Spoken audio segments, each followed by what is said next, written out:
तो लीजिए साथियों, इंतजार की घड़ी खत्म हुई।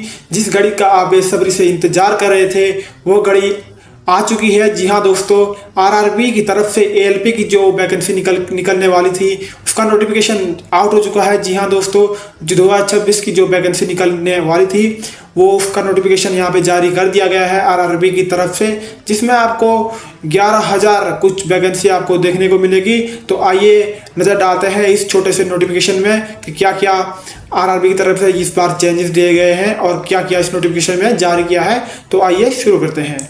तो ये देख सकते हो आप, आरआरबी रिक्वायरमेंट यानी कि रेलवे रिक्वायरमेंट बोर्ड आरआरबी की तरफ से शॉर्ट नोटिफिकेशन जारी कर दिया गया है, जिसमें एएलपी की पोस्ट एएलपी की वैकेंसी निकली है। जी दोस्तों, एएलपी न्यू वैकेंसी 2026 का नोटिफिकेशन यह जारी कर दिया गया है, जिसमें आपको 11,000 यानी कि 11,127 पोस्ट आपको देखने को मिलेगी, जो कि आपको अच्छी खासी वैकेंसी आपको देखने को मिलेगी।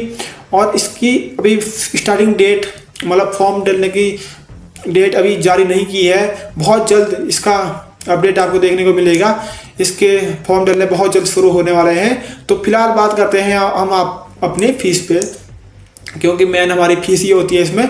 तो आइए बात करते हैं फीस पे। तो फीस जनरल, ओबीसी और ईडब्ल्यूएस के लिए यहाँ पे मात्र 500 रुपये यहाँ पे फीस रखी गई है, और SC and ST and other candidates के लिए 250 रुपये यहाँ पे फीस रखी गई है।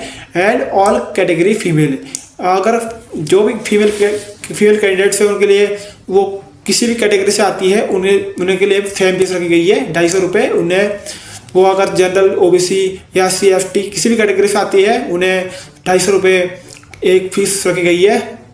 उन्हें ज़्यादा कम का कोई इश्यू नहीं है यहाँ पे। जैसे कि यहाँ आप देख सकते हो, जैसे कि मेल कैंडिडेट्स के लिए यहाँ पे जनरल, ओबीसी और ईडब्ल्यूएस में 500 रुपये, और एससी एसटी में मेल कैंडिडेट्स के लिए 250 रुपये यहाँ पर रखी गई है।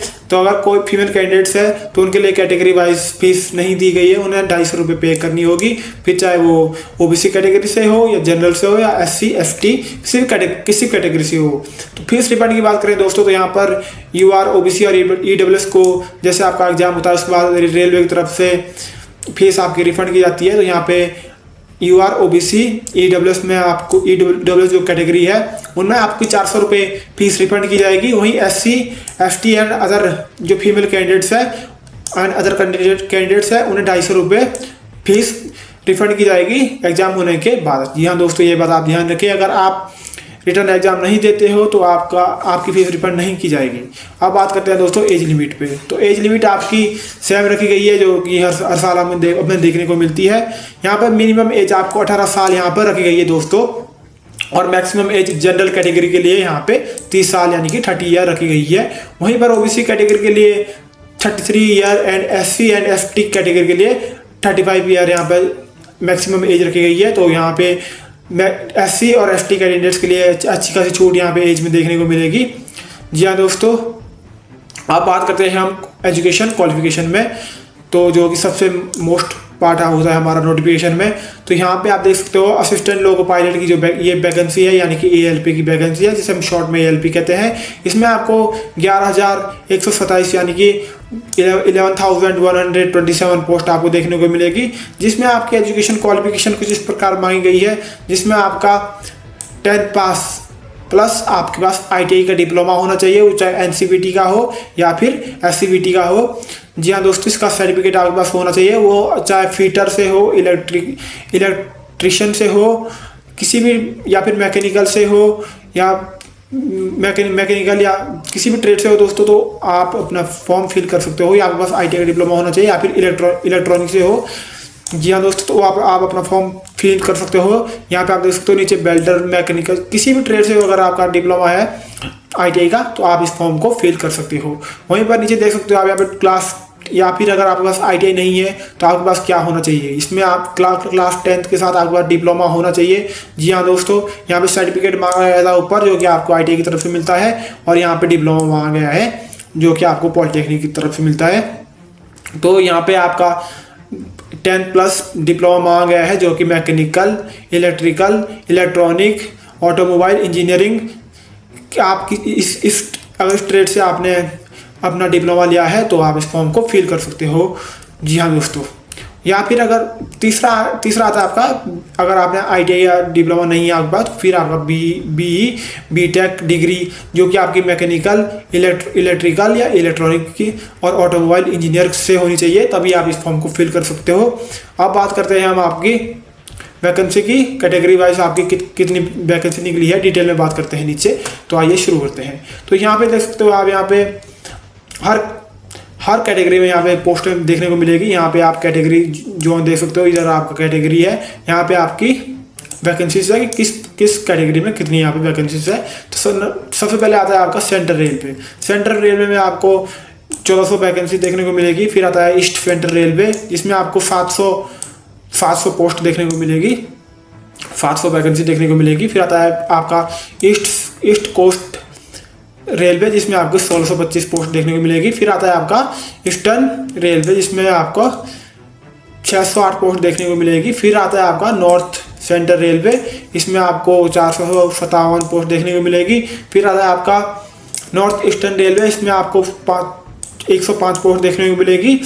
ऐसे ही सेम आपका नॉर्थ ईस्ट फ्रंटियर रेलवे आता है, इसमें आपको 1276 पोस्ट देखने को मिलेगी। फिर आपका नॉर्थर्न रेलवे में 740, नॉर्थ वेस्टर्न रेलवे में 600 और साउथ सेंट्रल रेलवे में 674 यानी कि 674 और साउथ ईस्ट सेंट्रल रेलवे में 200। वहीं आपका साउथ ईस्टर्न रेलवे में 1531 यानी कि 1531। फिर आपका साउथर्न रेलवे में आपका 250 पोस्ट यहाँ पे देखने को मिलेगी। फिर आता है आपका ईस्टर्न साउथ वेस्टर्न रेलवे, इसमें आपको 200 पोस्ट देखने को मिलेगी। फिर आता है आपका वेस्ट सेंट्रल रेलवे, इसमें आपको 541 पोस्ट देखने को मिलेगी। फिर आता है आपको वेस्टर्न रेलवे, इसमें आपको 214 पोस्ट देखने को मिलेगी। फिर आता है आपका CLW, इसमें आपको 6 पोस्ट देखने को मिलेगी। तो ये थी आपके रेलवे के जोन, किस जोन में कितनी वैकेंसी है। तो टोटल आपकी मिला के यहाँ पे 11,127 पोस्ट यहाँ पे देखने को मिलेगी, जो कि आपको अच्छी खासी आपको वैकेंसी देखने को मिलेगी। तो अब बात करते हैं इसके सिलेक्शन प्रोसेस पे कि किस प्रकार आपका सिलेक्शन होने वाला है यहाँ पे। तो सबसे पहले आपका CBT 1 होने वाला है फेज 1 में, कंप्यूटर बेस्ड टेस्ट यानी कि CBT 1 कंप्यूटर आधारित परीक्षा। और फिर आपका अगर ये पहला स्टेज आप पार करते हो तो फिर आपका सेकंड CBT 2 होगा, यानी कि कंप्यूटर बेस्ड टेस्ट होगा। फिर आपका तो इस स्टेज को भी आपको पार करना है, तभी आप थर्ड स्टेज में पहुँचते हो। फिर आपका आता है कंप्यूटर बेस्ड एप्टीट्यूड टेस्ट, यानी कि आप कंप्यूटर में आपका टेस्ट होगा, यानी कि कंप्यूटर बेस्ड आपके क्वेश्चन पूछे जाएंगे, यानी कि कंप्यूटर आधारित योग्यता परीक्षण।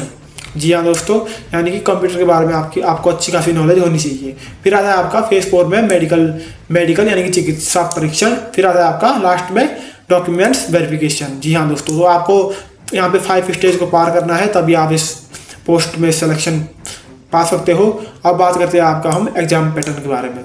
तो एग्जाम पैटर्न आपका सेम हर वैकेंसी की तरह ये इस वैकेंसी में सेम एग्जाम पैटर्न होने वाला है नहीं। यहाँ पे आप देख सकते हो नेगेटिव मार्किंग में थोड़ा चेंज है। जी हाँ दोस्तों, इसमें 0.33 यानी कि 1/3 मार्क्स की नेगेटिव मार्किंग होने वाली है, यानी कि 3 क्वेश्चन गलत करने पर आपका 1 नंबर कटेगा। बाकी वैकेंसी में ऐसा नहीं होता है, उसमें 4 क्वेश्चन गलत करने पर आपका 1 नंबर कटता है, लेकिन यहाँ पे 3 क्वेश्चन गलत करने पर 1 नंबर यहाँ पे कटेगा।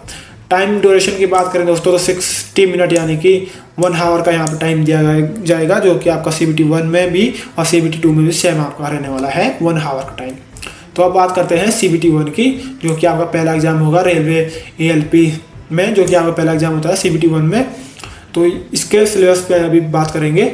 तो यहाँ पे आप देख सकते हो, इधर आपका सब्जेक्ट नेम दिया गया है, यहाँ पे नंबर ऑफ क्वेश्चन दिए गए हैं और यहाँ पे आपके टोटल मार्क्स दिए जाएंगे। तो हर क्वेश्चन 1 मार्क्स का होगा, तो जितने आपके क्वेश्चन होंगे उतने ही मार्क्स के आपके जुड़ेंगे। एक क्वेश्चन का 1 मार्क्स मिलेगा आपको।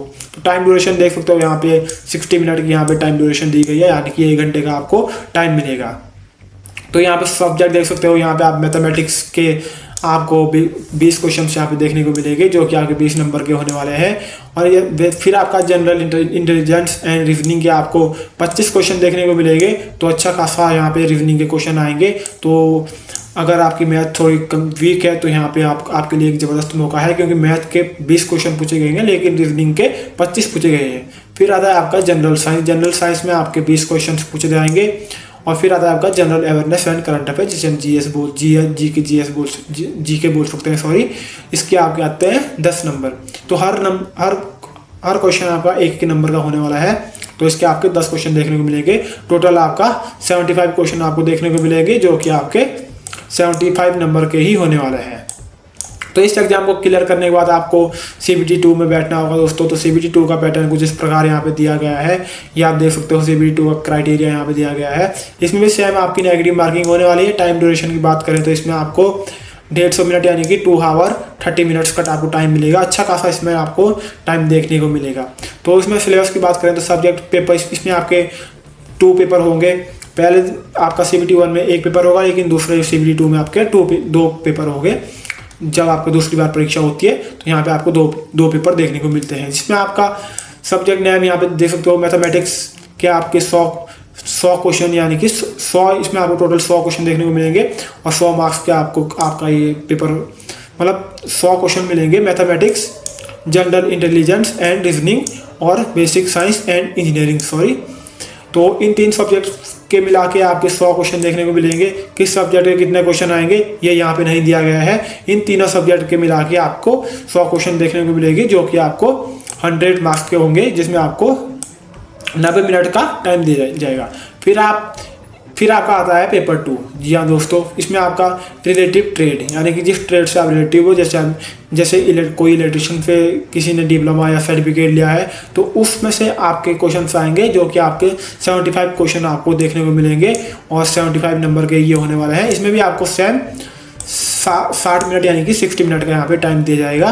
तो टोटल आपका 175 क्वेश्चन आपको देखने को मिलेंगे दोनों पेपर को जोड़ के, और 175 नंबर का आपका CBT 2 होने वाला है ये। तो ये था आपका शॉर्ट डिटेल में आपका रेलवे ALP वैकेंसी 2026 का नोटिफिकेशन। तो दोस्तों वीडियो अच्छी लगी हो तो वीडियो को एक बार से जरूर लाइक कर देना। और अगर आपके दोस्त कोई रेलवे की तैयारी कर रहा है या ALP की तैयारी कर रहा है तो उस तक ये नोटिफिकेशन अभी तक नहीं पहुंचा होगा, तो आप उसको ये वीडियो जरूर से जरूर शेयर कर देना। अभी के लिए इतना ही। Thank you so much watching for my video.